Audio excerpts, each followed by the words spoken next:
It's tax season, and at LifeLock, we know you're tired of numbers. But here's a big one you need to hear. Billions. That's the amount of money in refunds the IRS has flagged for possible identity fraud. Now here's another big number. 100 million. That's how many data points LifeLock monitors every second. If your identity is stolen, we'll fix it guaranteed. One last big number. Save up to 40% your first year. Visit LifeLock.com/podcast for the threats you can't control. Terms apply. Listen, all you New Yorkers. Excuse me. Taxi. Okay, man, we're looking around. This is the 77 WABC minicast. So sitting in front of me now is the lovely Congresswoman from South Carolina, dear friend of mine. She's also running for governor now. She's going to be the next governor in South Carolina. Very brave and courageous woman. Just got back from a rescue mission in Israel, Nancy Mace, and she's joined in studio by Mr. Gray Bull. What is it? Gray Bull what exactly? Gray Bull Rescue. GrayBullRescue.org. Your name is Bryan Stern. You're out of Queens, and you do the very admirable work of actually getting people home who are stranded in not such good situations. Fair to say? Fair to say. The mission of Gray Bull Rescue is to rescue and evacuate American citizens from conflict zones, hostage situations, war, and natural disasters anywhere in the world. Wow. We've done 808 missions as of this week in 4 years. And we're coming up to 8,800 lives saved. I want to get back to you. That's fascinating. You do great work. God bless you. So, Nancy, you go back to Israel quite often now.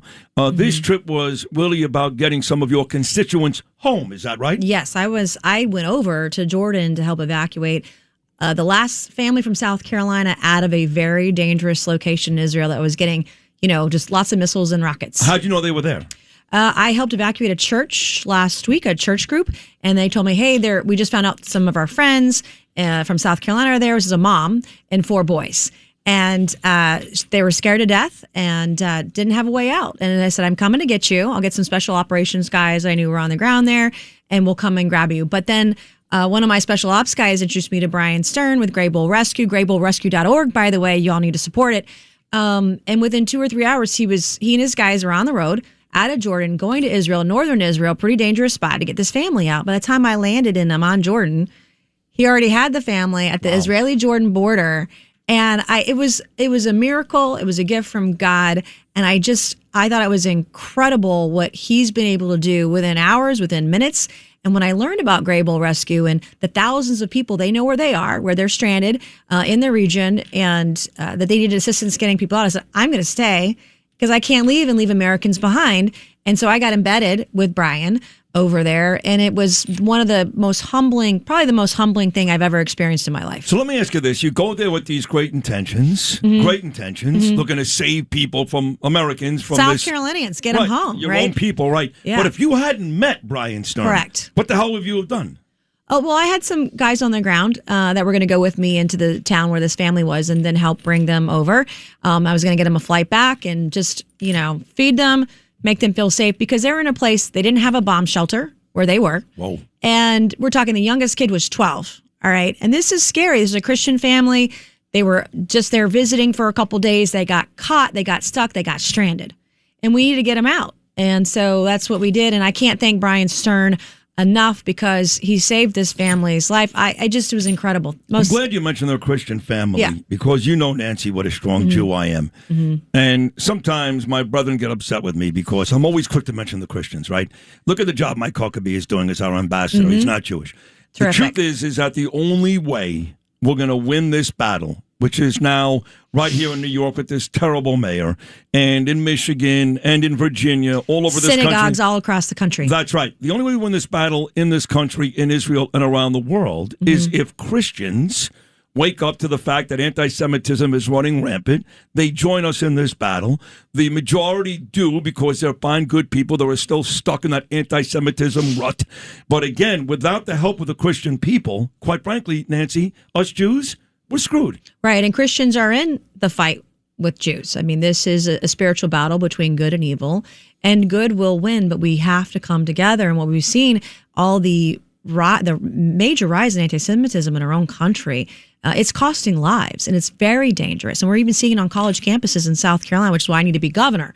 So I can clean the mess up in my state, too. That. Oh, yeah, not as bad as, say, New York, like what's going on up here with your mayor. Your mayor. Not my mayor, your mayor. I know. So are you telling me that, like, the Gamecocks and Clemson? There's some anti-Semitism on those campuses. I had a kid 2 years ago was kicked out of a student group because he was Jewish.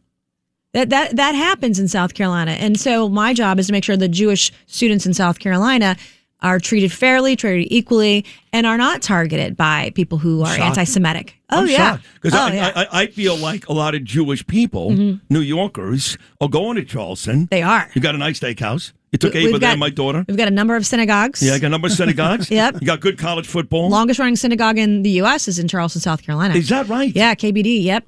What does that stand for? I don't even know. I have to go. Yeah, KBD, okay.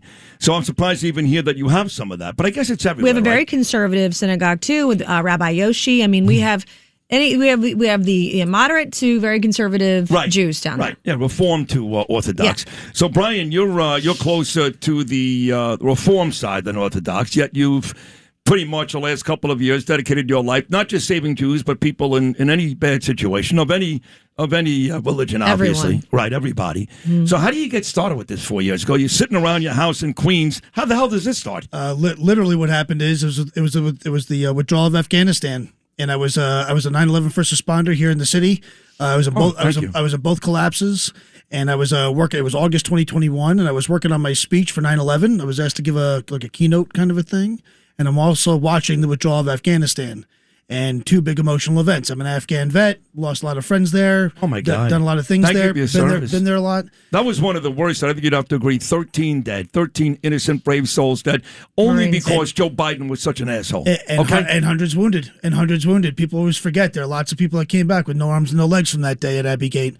So I was working on my speech for 9/11. It was late August 2021. The withdrawal's going really bad, so two big emotional events are going on, and it's breaking news on Fox News, and it's Afghans falling from the plane. And I say, what planet am I on? The last time I saw this was on the morning of 9/11, and I'm not going to watch it on TV. I'm not going to be a spectator. I'm not going to do it. I can't do it. It's against my religion, right? Yeah. I've worked all over the world. This is what I do. I spent 28 years in the intelligence community, the special operations community, doing weird things in weird places, doing the nation's bidding, serving the people. I'm not going to watch it on TV. I can't watch it on TV. So I got some guys together. We got the band back together. And it was, we may be old, we may be fat, we may be gray. But, you look great. Stop that. But we know what we're doing, though. But we know what we're doing. It's interesting you mentioned 9/11.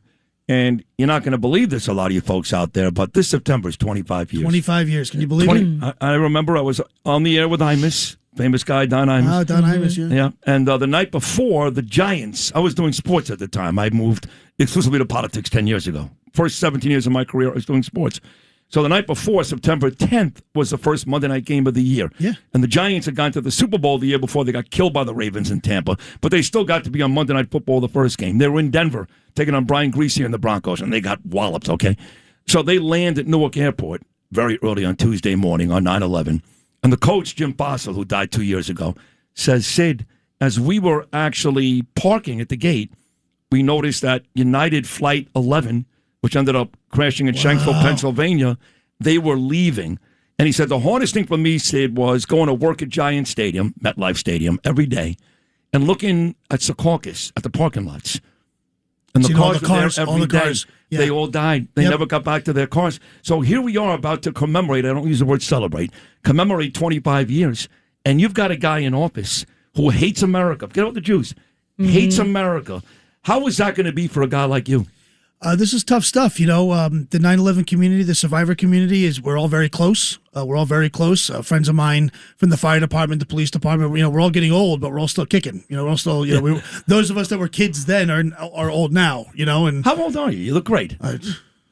Old. Really? Old. I'm going to be 59. He only has a little salt and pepper. Yeah. I'm just getting started, though. I'm just just getting warmed up. I haven't even hit my prime yet.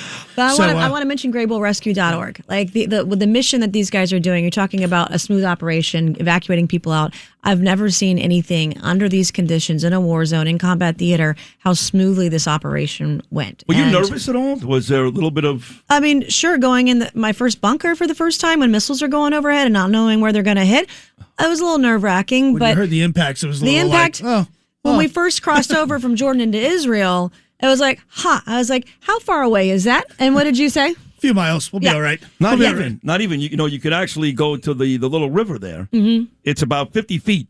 Mm-hmm. Literally, you have to Jordan go River, through the water. Yeah. I've been to the border on both sides with One Israel Fund, and you literally, there's about a stretch of water about, you can't see me, about this big, and there you are in Jordan.